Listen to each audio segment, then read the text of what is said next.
할렐루야. 오늘은 믿음의 선한 싸움 이 같은 제목을 가지고 함께 말씀을 나누겠습니다. 오늘 디모데서 6장 11절은 너 하나님의 사람아 이렇게 말씀이 시작하고 있습니다. 우리가 예수를 믿고 난 다음 우리의 신분이 완전히 바뀌었습니다. 한번 따라해 주세요. 우리는 하나님의 사람입니다. 우리는 보통 사람이 아니라 하나님의 사람입니다. 그러므로 하나님의 사람답게 살아야 합니다. 하나님의 사람은 하나님의 형상을 회복한 것을 말씀합니다. 죄짓고 불의하고 방탕하고 살다가 하나님의 형상을 회복해서 의로움과 주님의 사랑과 인자하심이 넘쳐난 삶을 살아가는 것이 바로 하나님의 사람의 모습입니다. 문제는 어디 있느냐? 예수 믿고 안 달라지는데 문제가 있는 것입니다.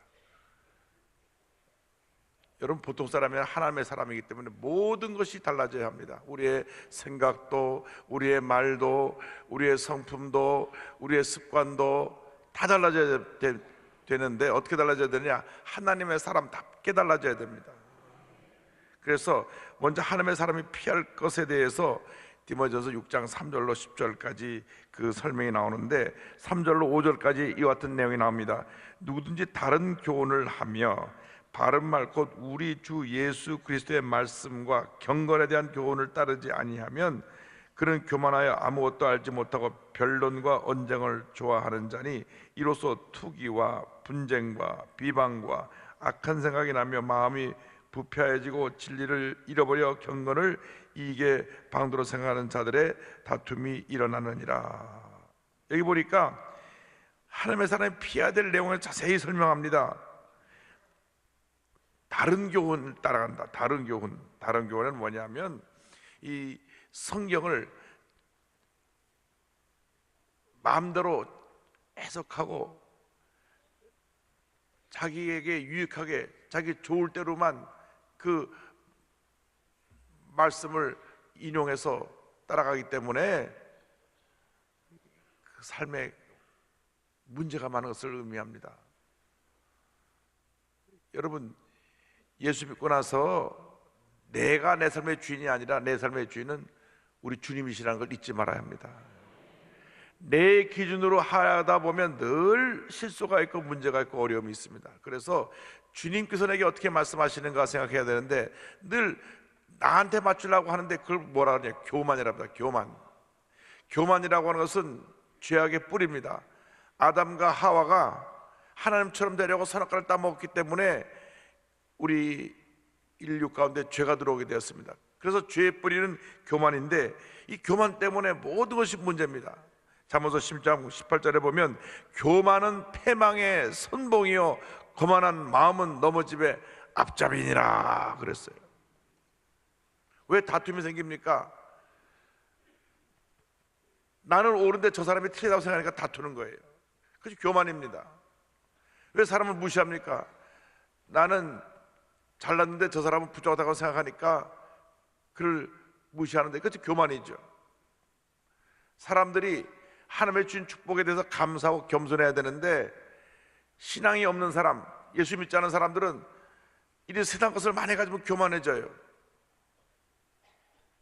그래서 물질을 많이 가진 사람은 물질 없는 사람을 무시하고 교만한 겁니다. 높은 위치에 간 사람은 권력이 없고 힘이 없는 사람들을 무시하고 교만입니다.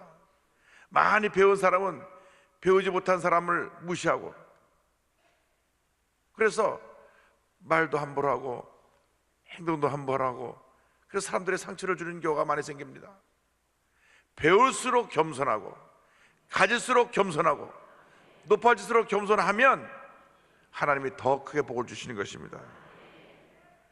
그리고 교만하다 보니까 문제가 또 어디 있느냐? 늘 자기 주장하다 보니까 변론, 언쟁, 투기, 분쟁, 비방, 악한 일을 행하는 것이 그 삶 가운데 늘 끊이지가 않습니다. 자꾸 싸우는 사람, 이유야를 막론하고 자꾸 싸우는 사람은 그 사람에게 문제가 있는 사람이에요. 왜? 인생을 기쁘고 감사하고 즐겁고 행복하게 살아야 되는데 자꾸 부부끼리 싸우고 자식하고 싸우고 부모하고 싸우고 구역식구하고 싸우고 이렇게 되면 가족의 문제가 아니라 내가 문제고 구역식구가 문제가 아니라 내가 문제인데 나중에 얘기 들어보면 누가 이랬어야 이랬습니다, 누가 이랬어야 이랬습니다. 끊임없는 분쟁과 다툼을 가져오는 사람들은 하나님이 기뻐하지 않으신다. 하나님의 사람은 이걸 피하라고 말합니다. 교만을 피하고 분쟁을 피하고 다툼을 피하고 화목하고 하나 되는 일에만 힘쓰라. 할렐루야. 그래야 하나님의 은혜가 임합니다. 다투어서 아무런 좋은 결과가 나오지 않습니다. 우리가 다투는 것은 제가 늘 말씀드리지만 마귀하고 싸워야지. 왜 믿는 사람들하고 다투고 큰소리하고 그거 하면 안 되거든요. 늘 우린 배려하고 양보하고 그래야 돼요.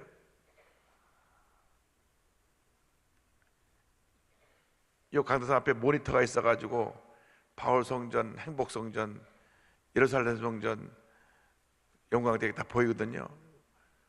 보이는데 맨 앞줄에 가방도 놓고 옷도리도 갖다 놓고 코트 갖다 놓고 한 서너 개를 자리를 잡아놓고 딱 앉아가지고 맨 앞줄에 내가 다 봤다고. 다 봤어. 모자 쓰고 앉은 아주머니가.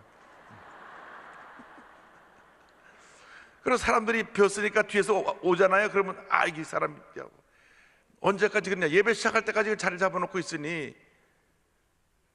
그래서 제가 남성 회장님한테 미리 가고 앞자리 잡아놓지 않고 다음부터 사람 많지라고. 다음 줄부터 그거 사라지겠지만 그렇게 되면 안 돼요. 그 배려가 아니에요. 그는 남을 피해를 주는 것이고, 이런 분쟁거리를 가져오는 것은 내 자신이 영적으로 성숙하지 못하고 어떻게 보면 교만해서 그렇습니다.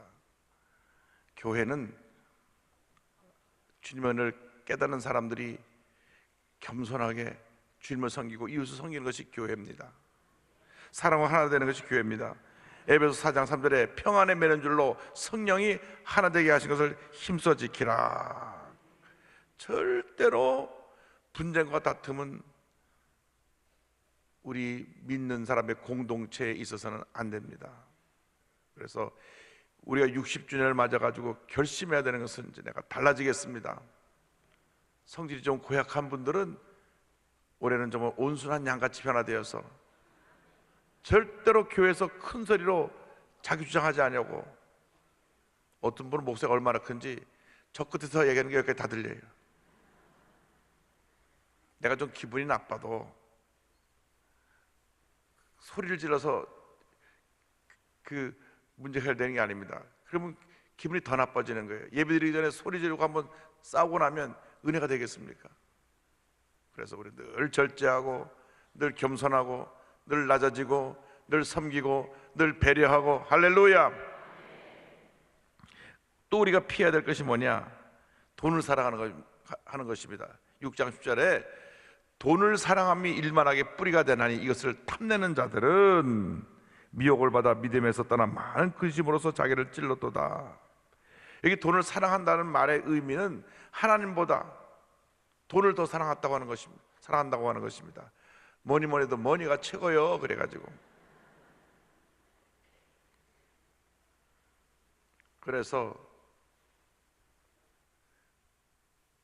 돈 때문에 사람 간의 원수가 되고 돈 때문에 사람을 죽이기까지 하고. 아니, 가족들끼리 돈 때문에 사람을 죽였다니까요. 그 할아버지 재산을 가지고 싸우다가 지금 그 사람을 죽여서 재판 받고 있는 줄 아는데, 이것이 가족들끼리 일어날 수 있는 일이냐 그 말입니다. 돈을 얼마나 사랑했으면 돈 때문에 가족을 죽여요. 요한 크리스토스 목사님의 말씀입니다. 아까운데 돈을 사랑해서 오는 것이 아닌 것이 무엇이 있는가? 부정한 행실, 도둑질, 정신적 고통, 적의, 다툼, 전쟁, 돈에 대한 사랑은 죽은 이들에게까지, 조상과 형제들에게까지 손을 뻗치지 않는가? 돈을 갈망하는 자들은 자연법과 하나님의 계명을 어기지 않는가? 한마디로 안 저지르는 죄가 없지 않은가? 우리에게 정의의 법정이 필요한 것도 그 때문이다. 그러니 돈을 사랑하지 말라. 그러면 전쟁도 싸움도 적이도 다툼도 갈등도 사라진다. 제가 늘 말씀드리지만 이 물질은 쓰라고 주는 것이지 움켜쥐고 쌓아놓으라고 그렇게 좋은 것이 아니에요. 우리나라 사람들이 요즘 근고를 많이 사고 자꾸 갖다 채워놓는 데는데, 그러다가 심장마비로 생각도 안 하면 쏙 꺼내보지도 못하고 죽잖아요.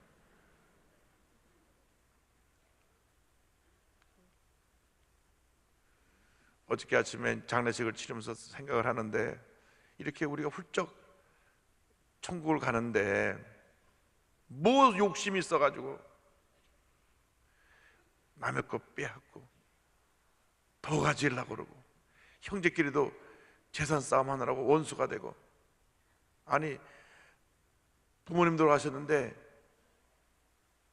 장례 잘 치르고 화목하게 지내야 되는데 재산 싸움하고, 이런 부끄러운 일이 없어야 될 것입니다. 그래서 돈을 잘 쓰면 하나님이 더 많이 줄 줄로 믿습니다. 이것을 피해야 된다. 하나님 사람이 따라야 될 것은 11절 보니까 이렇게 말씀합니다. 의와 경건과 믿음과 사랑과 인내와 온유를 따르며. 우리 하나님의 사람들이 의를 따라라.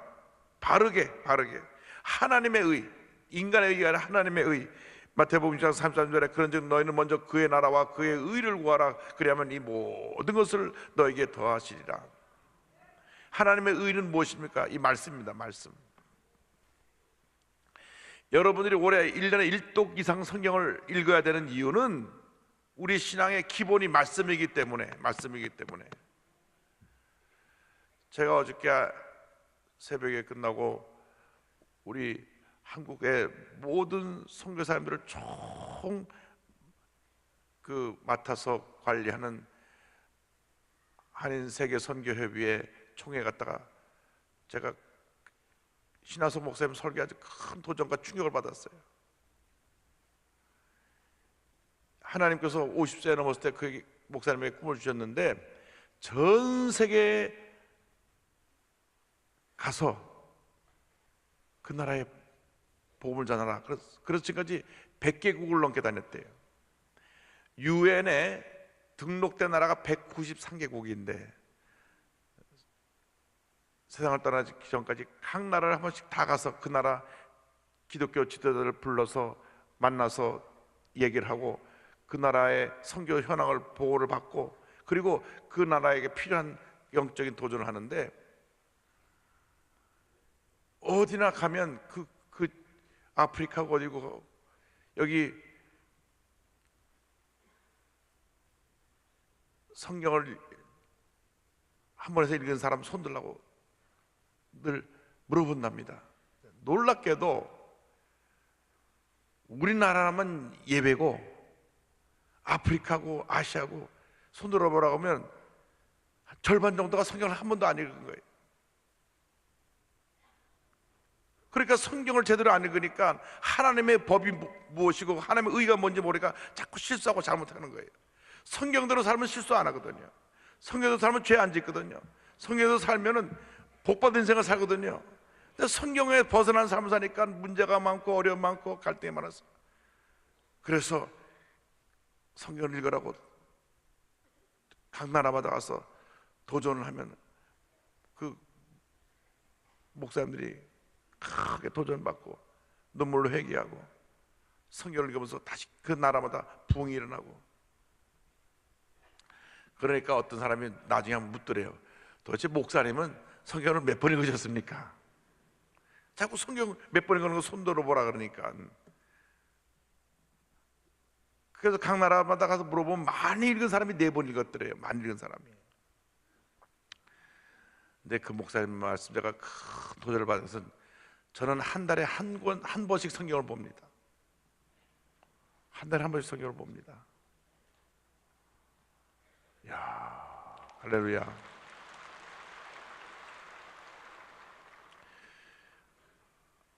하루에 40장만 읽으면 40장, 한 달에 한 번씩 성경을 봅니다. 40장. 그래서 저는 지금 100독을 목표로 한 50번밖에 못 읽었는데 부끄러워가지고, 본인은 400번 읽으셨대. 그래서 야, 나도 목표를 좀 높여야 되겠다.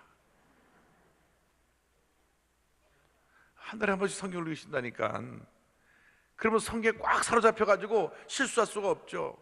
하나님의 의를 깨닫게 되니까, 늘 말씀이 가르쳐 주니까. 완전히 말씀이 생활화되면 딴 길로 갈 수가 없어요. 말씀이 자꾸 마게 말해주니까, 하나님이 기뻐하신 길을 가도록 가르쳐 주니까. 그게 하나님의 의예요. 그러면 따라오는 경건입니다. 주님 앞에서 우리를 거룩하게 만드는 경건의 모습. 4장 10절에 망령되고 헛단한 신화를 버리고 경건에 이르도록 내 자신을 연단하라. 여기 경건이라는 것을 보면 하나님의 형상을 닮은 거룩해진 모습이에요. 우리가 경건하지 못하니까 사람들에게 비난받는 겁니다. 저 예수 믿는다면서 왜 저래? 공중도덕을 지키지 않는 것도 경건하지 못해서 그런 겁니다. 왜 빨간불인데 왜 지나가냐 그 말이에요.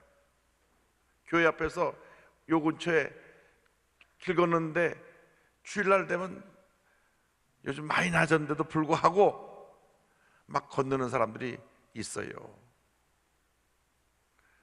우리 남녀성교회가 아침부터 나와서 다 안내하고 봉사하고 교통정리하고 그러는데도 보면 막 건너가는 분들이 있다니까. 있어요. 절대 안 된다니까요. 그리고 운전하는 분들도 새벽에 빨간불은 서야 되는데 막 가요, 막 가.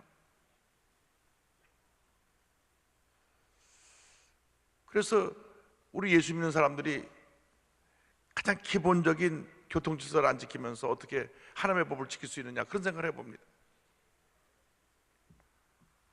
그래서 차가 있든 없든 빨간불 땐 서고 파란불 땐 가는 거죠.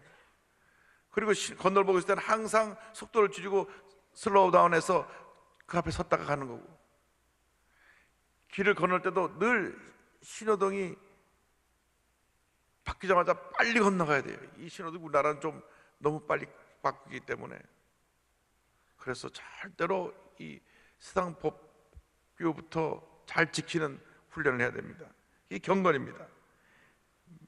그 다음에 세 번째가 믿음입니다. 신실함, 믿을 만한 모습으로 살아가는 것. 네 번째가 사랑입니다. 이 사랑은 아가페 사랑, 나눠주는 사랑. 요한일서 4장 7절 8절 사랑하는 자들아 우리가 서로 사랑하자. 사랑은 하나님께 속한 것이니 사랑하는 자마다 하나님으로부터 나서 하나님을 알고 사랑하지 아니하는 자는 하나님을 알지 못하나니 이는 하나님은 사랑이심이라. 아가페 사랑, 늘 내가 희생하고 베푸는 사랑. 인내, 잘 참고 견디는 것. 야고보서 1장 4절 인내를 온전히 이루라. 이는 너희로 온전하고 구비하여 조금도 부족함이 없게 하려 함이라. 인내가 참 어려워요. 잘 참는 거. 그래서 고린도전서 13장에 사랑은 17가지 정의를 말하는데 인내에 대한 부분이 4번이나 나와요. 오래 참고 견디고. 우리가 참고 견디지 않으면 늘 거기서 문제가 생겨나고 실수가 생겨납니다. 40년 동안이나 단 한 번 큰 잘못 없이 이스라엘 백성을 가나안 입구까지 인도했던 모세가 가나안 땅 앞에서 또 저들이 무럽다고 워머 불평하니까 화가 났어요. 그때는 정말 참질 못했어요. 바로 눈앞에 가나안인데 또 불평하니까. 그래서 하나님이 저들이 또 물 달라고 불평합니다. 바위에게 명하여 물을 내라. 성경에 이렇게 되어 있어요. 바위 명령하면 바위야 물이 솟아나라 하면 바위가 탁 터져서 물이 솟아나게 되어 있는데, 이때는 모세가 40년을 참다가만 폭발했어요. 너무너무 불평하니까 보통 사람 같으면 하루에도 몇 번씩 화를 낼 수밖에 없는 그런 상황을 40년을 견뎠으니까 대단한 분의 모세도. 그런데 마지막 순간에 너무 화가 나니까 뭐라고 말하냐, 내가 너희를 위하여 물을 내랴. 그리고 지팡이 들하고 바위를 화를 내고 2번이나 쳤어요. 그 내가 때문에 하나님이 그 다음 하신 말씀이 물은 터져 나왔지만 사람들 앞에서 나의 영광을 나타내지 아니하고 너의 모습을 나타내기 때문에 너는 가나안 땅 들어가지 못한다. 그 위대한 지도자 모세가 가나안 땅에 못 들어간 거예요. 내가 너희들에게. 그래서 교회에서 우리가 가장 조심해야 될 것은 내가 헌금도 제일 많이 하고 내가 봉사도 제일 많이 하고 내가 이 교회 가장 큰 일꾼이고 하면 그때로부터 하나님의 은혜가 떠나가는 거예요. 하나님의 영광이 떠나가는 거예요. 모든 것이 주님이 하셨다. 할렐루야. 그래서 인내를, 그 다음에 온유입니다. 온유. 우리가 온유해야 됩니다. 우리 예수 믿는 사람이 온유해야 되는데 너무 좀 성격들이 강한 것 같아요. 온유해야 돼요. 마태복음 10장 29절에 나는 마음이 온유하고 겸손하니 나의 멍에를 메고 내게 배우라. 그리하면 너의 마음의 쉼을 얻으리니. 그래서 우리는 이와 같은 우리 자신의 모습을 갖춰나가면서 세 번째 믿음의 선한 싸움을 싸워야 합니다. 믿음의 선한 싸움을 싸우라. 12절에 영생을 취하라. 이를 위하여 내가 부르심을 받았고 많은 증인 앞에서 선한 증언을 하였도다. 여기 믿음의 선한 싸움이라는 것은 마귀하고 싸우고 죄하고 싸우고 세상의 잘못된 것과 싸우는 것이 우리들의 영적 전쟁입니다. 에베소 4장 22절로 24절은 말씀합니다. 너희는 유혹의 욕심을 따라 썩어져가는 구습을 따르는 옛사람을 벗어버리고 오직 너희의 심령이 새롭게 되어 하나님을 따라 의와 진리의 거룩함으로 지으심을 받은 새 사람을 입으라. 그래서 예수 믿는 사람들이 잘못된 것에 대해서 당당히 맞서야 됩니다. 아니, 지금 이 나라가 동성혼을 허락하고 동성애를 합법화하면 망하는 길로 가는 거예요. 성경이 하지 말라고 한 거 하면 안 되거든요. 구약 성경에는 그런 사람들을 돌로 쳐 죽이라 그랬어요. 지금 우리가 돌 두고 돌아다니라는 건 얘기는 아닌데, 따라다니라는 건 아닌데, 그만큼 하나님 앞에서 그것이 잘못된 거예요. 왜? 하나님이 남자와 여자를 창조하시고 한 가정을 이루라고 말씀하시기에 창조 원리고 그것이 인류 역사입니다. 그런데 이 인류 역사의 창조 원리를 무시하고 남자끼리 결혼하고 여자끼리 결혼하면 인류 역사는 씨가 말라버리잖아요. 남자끼리 어떻게 애를 낳고 여자끼리 어떻게 애를 낳습니까? 하나님이 원하시는 게 아니에요. 친구로 지낼 수 있지만 이것이 결혼해서 부부로 발전될 수 있는 가능성은 전혀 없고 허락해서도 안 되고 그걸 허락하려고 하는 그런 어떤 시도도 안 되는 것입니다. 성경이 아니라고 한 건 아닌 거예요. 한 가지, 그러나 그 동성애에 빠진 사람들은 불쌍한 사람들이에요. 그 사람들을 우리가 사랑으로 이끌어내서 다시 돌아나오게 만들어. 그 사람들까지 나쁘다 그러지 말고 거기에 모르고 호기심에 빠진, 대부분 호기심에 중고등학생들이 모르고 빠져들어가 가지고 그렇게 몸도 망가지고 마음도 망가지니까 그 사람들은 돌이켜 나오게 하고. 그러나 이런 잘못된 이런 법으로 우리나라가 무너지지 않게 해야 됩니다. 영국이 동성혼을 허락하고 이슬람 허락해서 무너졌습니다. 그러한 잘못을 가면 안 됩니다. 이 세상에서 가장 타락하고 잘못될 수 있는 그 부분이 정치를 하는 겁니다. 정치. 제일 타락하기 쉬운 것이 정치예요. 왜? 돈과 권력이 함께 있기 때문에. 그래서 정치하는 사람들은 정말 기도 많이 하고 성령 충만해야 되는데 대부분 정치판에 들어가면 잘못되는 경우가 참 많아요. 그래서 우리는 정말 기도 많이 해야 됩니다. 정치하는 분들이 하나님 앞에 바른 양심을 갖고 기도하며 정치할 수 있게 하여 주옵소서. 작고 구부정한 몸으로 약한 시력을 가지고 늘 눈이 안 좋았고 대장염에 시달렸던 윌버퍼스라고 하는 영국의 노예 제도 폐지한 위대한 하나님의 일꾼이 있습니다. 부유한 상인의 아들로 태어났는데 막대한 유산을 물려받아서 21살의 나이로 최연소 하원 의원, 국회의원이 됐는데 24살 때 믿음 좋은 그 감리교 신자인 아이작 밀러를 만나서 하나님의 큰 은혜를 체험하고 그 다음 믿음을 지키려고 정치를 포기하려고 존 뉴턴 목사님을 찾아갑니다. 존 뉴턴 목사님은 나 같은 죄인 살리신 지은 노예 선선장이었던 목사님인데 목사님이 이렇게 말했습니다.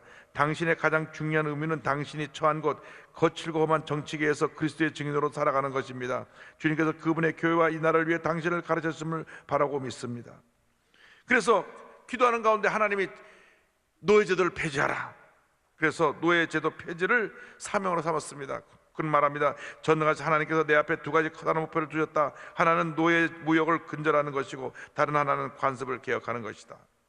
그런데 이 노예 무역이 당시 영국을 비롯한 모든 유럽 국가들이 참여해서 돈 버는 일을 하는 무역 중에 하나가 아프리카에서 사람 붙잡아다가 파는 거예요.